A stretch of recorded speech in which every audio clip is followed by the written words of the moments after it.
care center. And it was a wonderful one. They had foster grandparents in, they had nurses in, the babies were doing well, and the mothers were in class and getting a lot of support.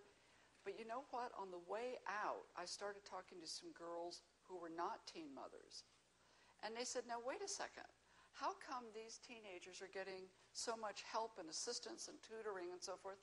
I didn't have a baby. I supposedly did the right thing, and no one's giving me any tutoring or special attention or special services. And so it's kind of interesting. You know, on the one hand, we want to encourage young women to have babies later.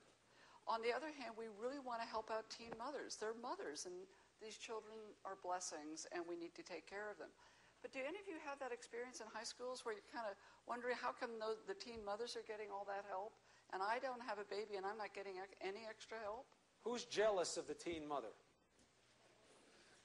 The guy up there is a dog in the back. Yeah, that's right. Yeah. Don't be. It's an interesting issue. You want to be pregnant?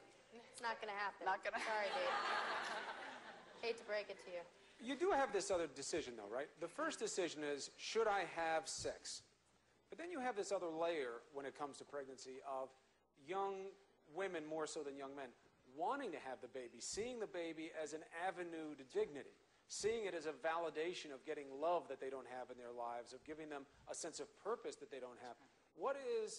How do you deal with that? Because that's much more sophisticated than just, if you do this behavior, you may get pregnant, be careful. That's different. That's intentional. How do you deal with that? I think girls now, they think that having a baby is like having an accessory on their hip, and they don't realize that it's such a huge responsibility and it's such just hard work. Well, and I think what we need to do is to understand that most people do want children. They do want babies. Babies are wonderful.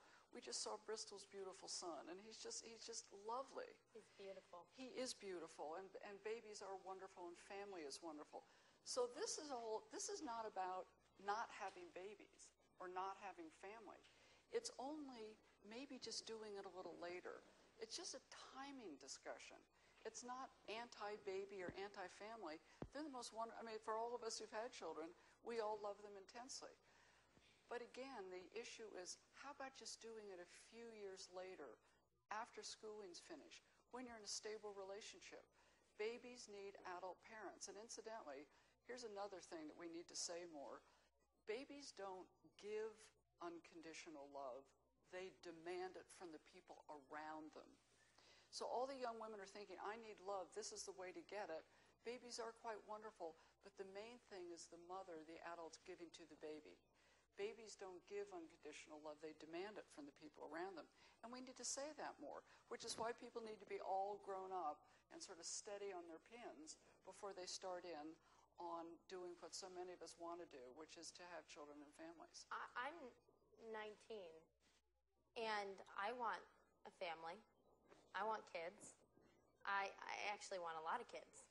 Not like 10, but like 4. And if it's something that you go, oh, I really can't wait to be a mom, that's great. But think about it for your child and go, I want to be a mom, but I want to be the best mom I can be.